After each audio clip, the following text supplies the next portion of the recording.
नमस्कार, मी समीक्षा Deshmukh. Top news Marathi मध्ये आपले स्वागत. एक नजर स्पीड न्यूजवर. सीपी राधाकृष्णन यांनी घेतली उपराष्ट्रपती पदाची शपथ. राष्ट्रपती द्रौपदी मुर्मू यांनी राधाकृष्णन यांना दिली पद व गोपनीयतेची शपथ.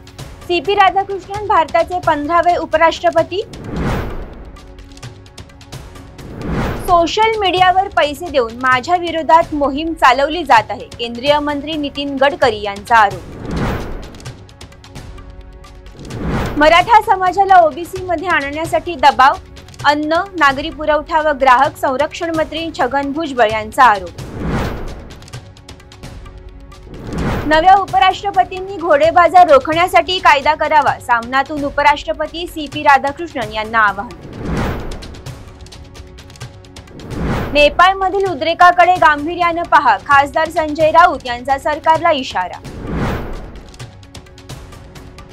कुख्यात गुंड बंडू आंदेकरच्या घरावर गुन्हे शाखेचा छापा. आंदेकरच्या घरातून 77 तोळे सोन्यासह अनेक कागदपत्र जप्त. पुणे मनपाच्या प्रारूप प्रभाग रचनेवरील सुनावणीचा अखेरचा दिवस. पुण्यातील बालगंधर्व रंगमंदिरात पार पडणार सुनावणी. शासनाकडून व्ही राधा यांची प्राधिकृत अधिकारी म्हणून नियुक्ती. आझाद मैदानावर मराठा समाजाची फसवणूक. 1994च्या GR ची श्वेतपत्रिका काढा. मराठा आंदोलक ॲडव्होकेट योगेश केदार आक्रमक.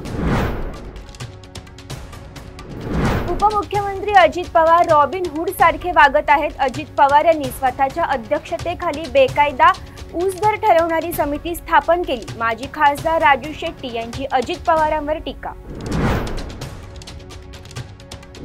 शिवरायांचा अपमान करणं ही काँग्रेसची परंपरा. मुख्यमंत्री देवेंद्र फडणवीसांची काँग्रेसवर टीका. वर्षा निवासस्थानी मुंबई भाजपची बैठक. महापालिका निवडणुकीवर बैठकीत चर्चा झाल्याची माहिती. केंद्रीय सहसंघटन मंत्री शिवप्रकाश यांचीही बैठकीला उपस्थिती. बंजारा समाजाला एसटी प्रवर्गातून आरक्षण द्या, धनंजय मुंडे यांचं मुख्यमंत्र्यांना पत्र. राज्याच्या युवा धोरण समितीत राष्ट्रवादीच्या सूरज चव्हाण यांचा समावेश. विशेष निमंत्रित म्हणून सूरज चव्हाण यांचा समावेश. तुर्तास इथेच थांबूयात. पाहत रहा टॉप न्यूज मराठी. आपला महाराष्ट्र, आपली बातमी. आता जोकासू STP या अत्याधुनिक जॅपनीज तंत्रज्ञानाने सुसज्ज, quick installation, energy efficient, noiseless blowers, low maintenance या आणि अशा वैशिष्ट्यांनी परिपूर्ण जोकासू STP तंत्रज्ञान प्रकल्प उभारणीपासून ते विक्री पश्चात समाधानकारक सेवा देणारी, भारताबरोबरच परदेशात देखील प्रकल्पांची यशस्वी उभारणी करणारी company Deccan water treatment private limited.